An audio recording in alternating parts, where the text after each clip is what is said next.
Welcome back, brothers and sisters. I am Braden. This is Langley Outdoors Academy, the place where we not only talk about what's going on in the gun world, but also how we're going to fix it together. And the content that I'm going to show you right now is a little analysis on what Davey Hogg, the paragon of Gen Z gun control, said on CBS News over the weekend on the anniversary of the Columbine shooting from 1999.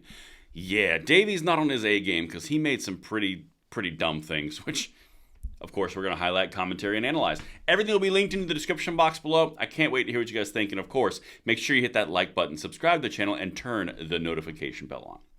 And the content today is brought to you by a news sponsor, Straight Arrow News. Now, Straight Arrow News is a podcast called the Weapons and Warfare Podcast. But let's face it, you've got countries bombing countries. You've got some drone missile strikes over here. We got a little bit of incursion over here. We've got things to cover. And from the warrior's perspective, the first line defenders, Weapons and Warfare Podcast has your six through Straight Arrow News. It's hosted by Ryan Robertson. This is something that's linked in the description box below. They want you to know about it so you can be on the cutting edge of what's going on in our crazy world. And thank you to them for making this content possible.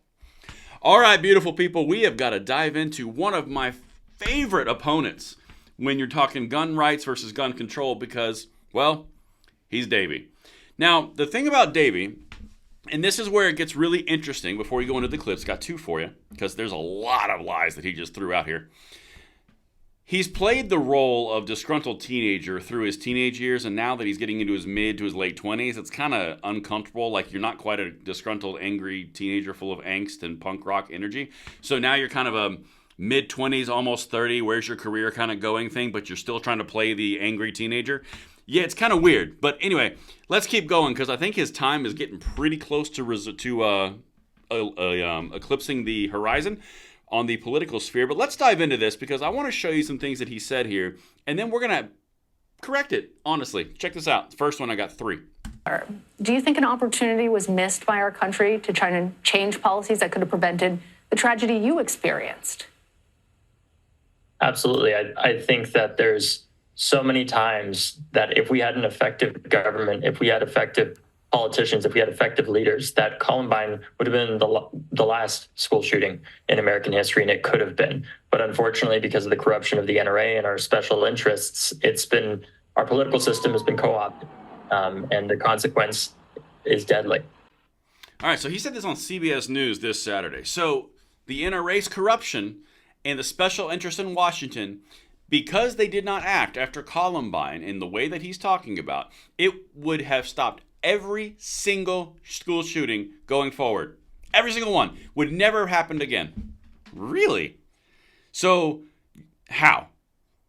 Again, even the video that we did at the end of this week that we just passed, they classify school shootings if someone shoots a gun or discharges a gun within like a quarter mile of a school. Has nothing to do with the victim, has nothing to do with any impact on anybody if a gun was just discharged. That's 1,000 of them, and they offer you 2,000 since Columbine. So 50% of them were literally either gangbangers or criminal activity happening on a football field outside of school hours. But they would have stopped every single one if the NRA wasn't so corrupt and the politicians hadn't been co-opted and the entire system hadn't been so messed up. What? Prove your point, because you can't. All this is talking points around, oh, if only it wasn't such a bad, mean, evil system. Cue teenage angst. It doesn't make any sense. It has no rooting in reality whatsoever. But don't worry, we got some more really great stuff coming up, because this one right here, oh, baby. Listen to this one. Do you feel like these changes, and you've been successful a lot on the state and local level, but do you feel like on par they have been sufficient given what you're up against? Certainly not. We still are making more progress than we ever have, but it's not anywhere near enough given the staggering amount of gun violence that we are seeing in this country. Even though the numbers that you just talked about in terms of how many school shootings there are, how many children have been impacted by this, and their teachers too, we have seen since the passage of the Safer Communities Act in many major cities around the United States, double-digit declines in the gun homicide rate. And is that perfect? Is that ending all gun violence? Certainly not, but that's still progress. And we can't stop until no person has to fear gun violence in their communities. But we have to also acknowledge there is a small amount of progress that is being made here. Did you catch that? No one should have to fear. We can't stop until no one fears, which is a emotion, gun violence. Now, what's really ironic here is if you break down what they say in these things and the very high level platitudes that they consistently always go to when they say something broad like gun violence, well, gun violence is 57% suicides. So does that mean you have to have no one fear suicides and no one fear anyone that's going to harm themselves?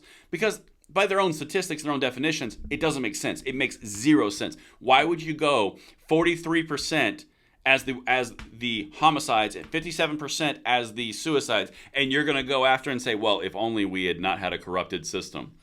And in that 47%, most of the occurrences are interpersonal disputes, most of them are gang violence, and most of them are already related to criminal activity.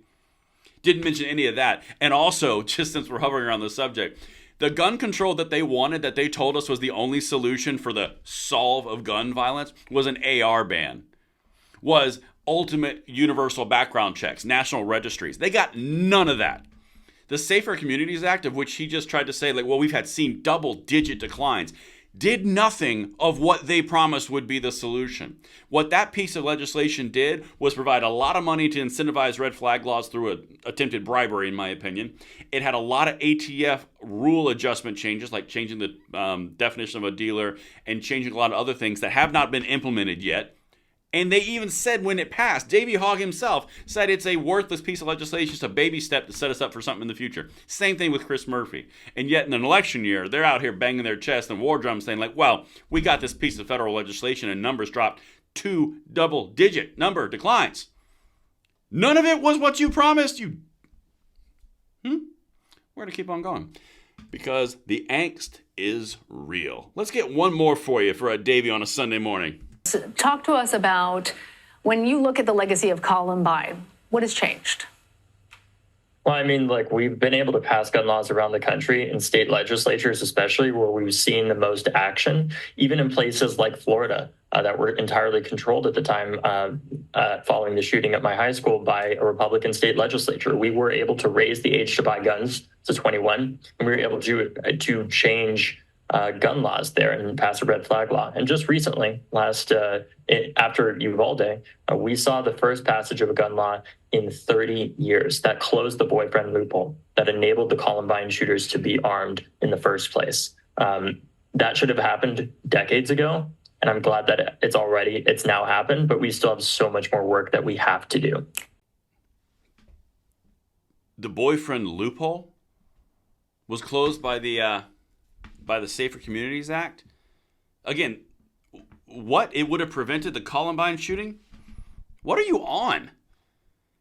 He's literally just rambling at this point. And this is kind of the point of what I want to bring the entire video together in.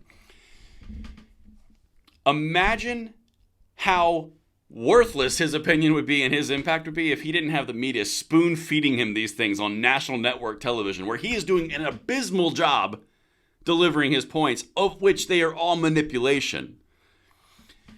Imagine what that would look like, because all of the points that he just said on this interview are completely bunk, and you can discredit them in a millisecond. Any one of the YouTube creators who cover news and politics could do it. But again, the point is, we have to show you what they say on CBS. We have to show you what they say on CNN, what MSNBC, and we refute it, we correct the narrative, and we send it out to even bigger audiences, because that is the way we win this fight. And that's why we just talked about the teenage angst mid-20s, Davey Hogg. And that's what I've got for you guys. Let me know what you think in the comments below, and I'll see you on the next one. I'm Braden. See you later.